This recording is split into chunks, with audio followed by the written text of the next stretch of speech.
Okay guys, finally, andito na kami sa Paris, France. Actually, galing pa kaming Belgium. 4 hours kasi yung travel namin from Brussels papunta dito sa Paris. Kaya 2 AM na kami nakarating dito. And sobrang pagod namin. And as expected, we are lost. Di namin alam kung saan kami pwedeng sumakay kasi wala kaming makitang mga buses or trains. But eventually, sa sobrang ikot namin, nakahanap din kami ng bus papuntang hotel namin.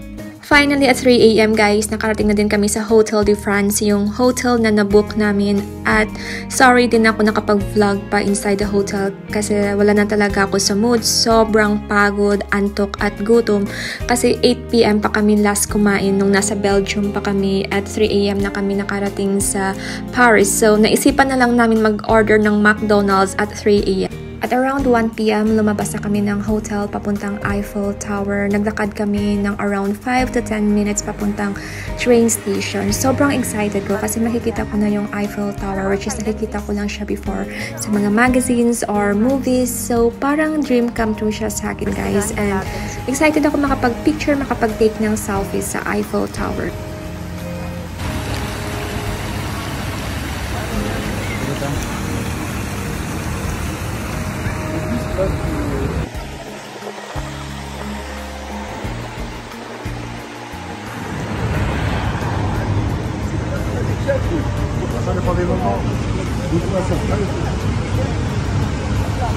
Balon ako kung matabok na ha.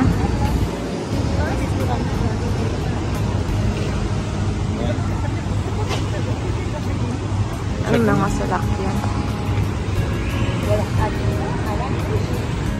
Ayan na guys, nakikita ko na yung Eiffel Tower. Sobrang kinilig talaga ako as in. Tapos medyo na-overwhelm pa ako kasi alam mo yun, sa sobrang excited ko, parang din ako makapag-vlog ng maayos. Parang gusto ko na lang mag-take ng selfies, ng video sa Eiffel Tower. My God, nakakakilig.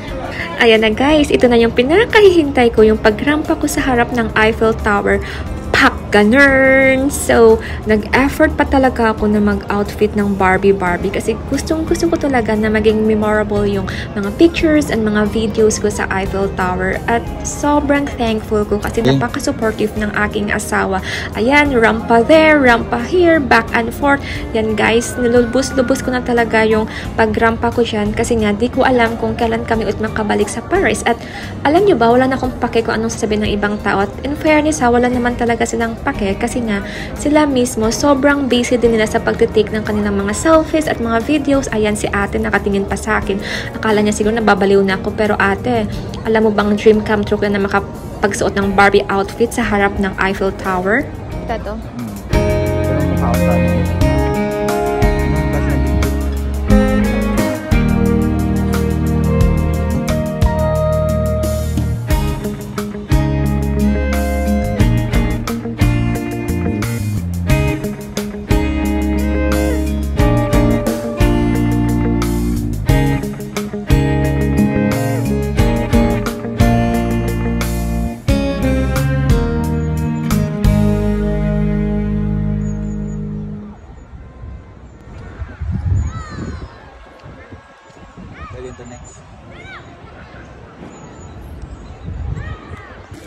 And of course, share ko sa inyo guys yung behind the scene ng pagiging feeling modela natin sa harap ng Eiffel Tower. So, ayan na nga, nagpalit na ako ng flats kasi di ko naman kaya na maglakad at mag-ikot ng ilang oras sa syudad ng Paris na naka 4 to 5 inches na pink boots. So, nag-flats na ulit ako para ready na maghanap ng Asian restaurant kasi sobrang nagutom kami sa aming mga selfies and videos. At malamang yung aking photographer slash videographer ay gutom na rin. So, kailangan na maghanap ng Asian restaurant para makakain na kami ng rice because rice is lifer. So, tara na guys, samahan nyo kami. Ayan, sobrang ganda ng view. Nasa field area pala tayo guys. Doon sa kabila naman is yung Trocadero area, which is papakita ko sa inyo sa mga susunod nating video. So, sa mga nagsasabi na overrated daw tong Paris or yung Eiffel Tower or mabaho or amoy ihi or mabantot. So far, hindi naman siya ganon at nag-enjoy ako. Sobrang thankful ako na nakapunta ako dito, which is sabi ko nga earlier na before nakikita ko lang ito sa magazines or sa mga movies, but now andito na ako, nakapag-selfie na ako, nakapag-video, at yan, maraming mga tao nag-enjoy din sila guys. Mga turista din yan for sure, galing sa iba't ibang bansa, at dumiretso na kami dito, palabas na yan para maghanap ng kakainan namin.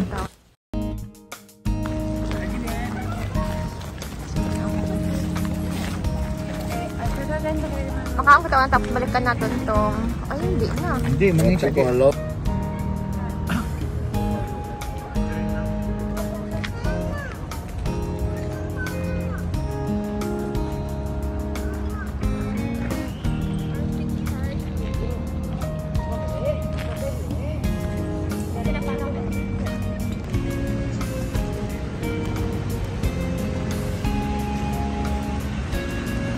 Dapat may CR sila.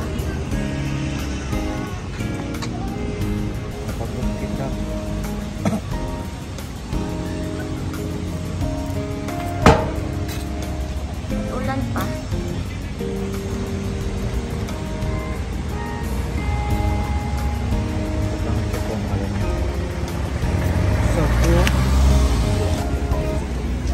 Sobrang daming Asian restaurant sa Paris guys. Nakakatuwa lang because like us, mahilig talaga kami mag-Asian restaurant kahit saang bansa kami pumupunta since rice talaga yung hinahanap namin.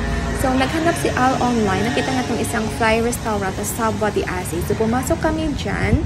Unfortunately, hindi ko nakunan ng videos yung mga in-order namin pagkain. So, kumuha kami ng beef, chicken, duck, pansit. Asian na Asian, Pinoy na Pinoy talaga yung in-order namin. Isa siyang Thai restaurant ha. So, kasama yung drinks na in-order namin, nagbayad kami ng 55 to 60 euros. Medyo pricey siya, pero busog naman kami. Buti na lang hindi kami nag-pasta or nag-pizza. Because I know na hindi kami mabubusog doon. Anong lawig?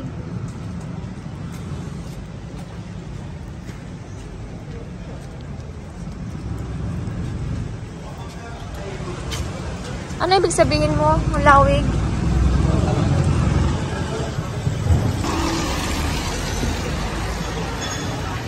Ano maglawig? Wala kang ganit din. Sapa.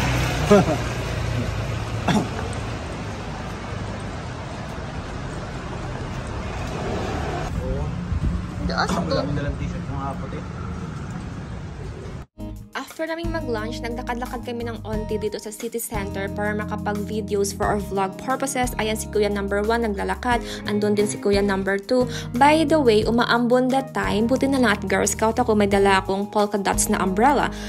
At yung building na yan, sobrang ganda in person. I think para siyang apartment at yung cafe na yan, ang ganda niya din. So, andito kami sa area na to. Papunta na kami doon sa sakayan, papuntang Arc de Triomphe.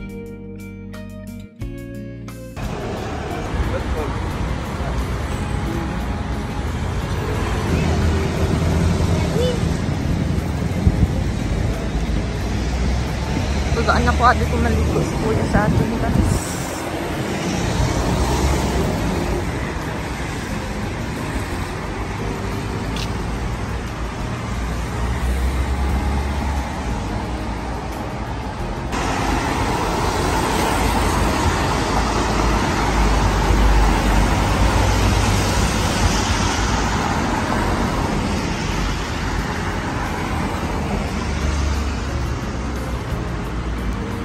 Built.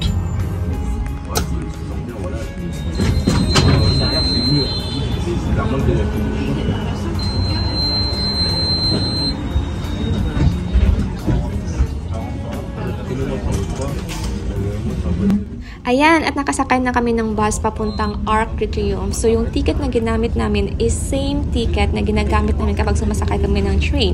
So, good for 3 days yung binili namin ni Al within zone 1 to 3 na nagkakahalaga siya ng 22 euros each. So, pwedeng-pwede siya magagamit guys, either buses or trains as long as within zone 1 to 3 lang kayo. Kasi if ever papunta kayo ng zone 4, hindi mo siya magagamit, need mong bumili ng bagong ticket which is for zone 4 or zone 5 or zone 6. So, papunta na kami niyan sa Arc de Triomphe, yung pinakasikat na museum sa Paris. So, sa next nating video, makikita nyo yung mga ganap namin sa Arc de Triomphe. Asano. Ano kita nga station pa lang? Layo pa.